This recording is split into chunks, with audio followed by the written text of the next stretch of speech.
Apakah ada amalan khusus di malam nisfu Sya'ban? Ya, sebetulnya tidak ada amalan khusus di malam nisfu Sya'ban. Tidak ada amalan khusus di malam nisfu Sya'ban. Bahkan mayoritas ulama, ya, mayoritas fuqaha memakruhkan. Mayoritas ulama memakruhkan menghidupkan malam nisfu Sya'ban secara berjamaah.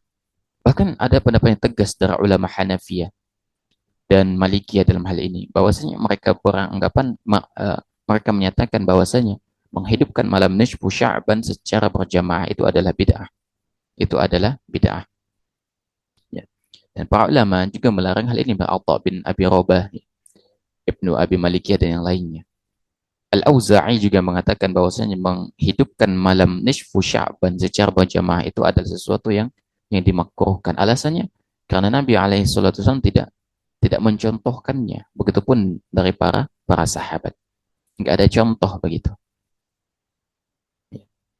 Oleh karena itu, kalau memang tidak ada contohnya dari Nabi alaihi salatu wasallam, maka berarti menghidupkan malam nisfu Sya'ban itu enggak ada dasarnya, enggak ada dalilnya.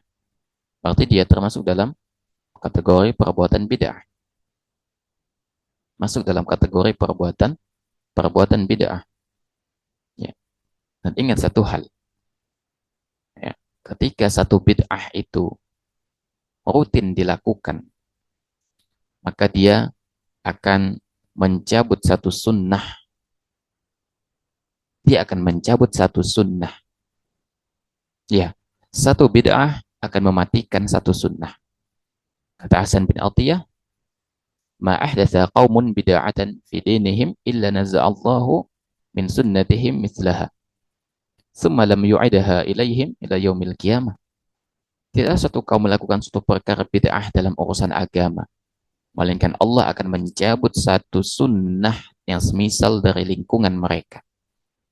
Allah tidak mengembalikan sunnah itu kepada mereka sampai hari kiamat. Ya.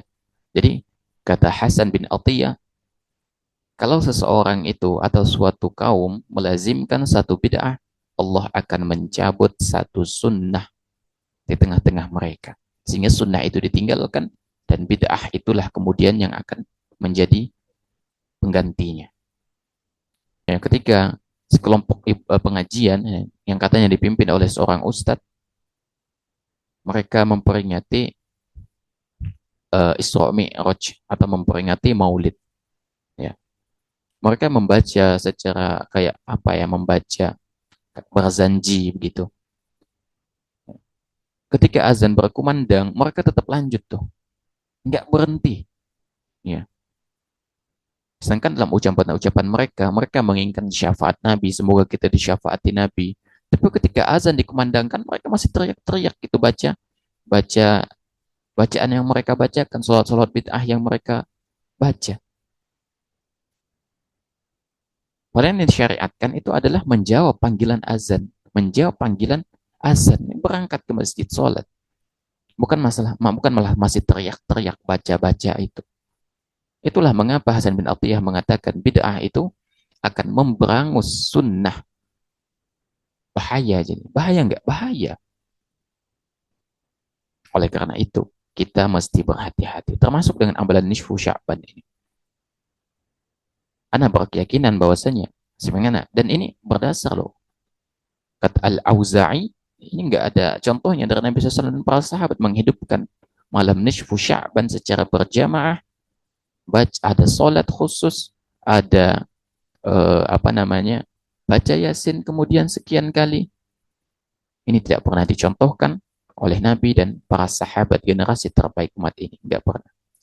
Semoga Allah Subhanahu wa taala melindungi kita dari perbuatan bid'ah yang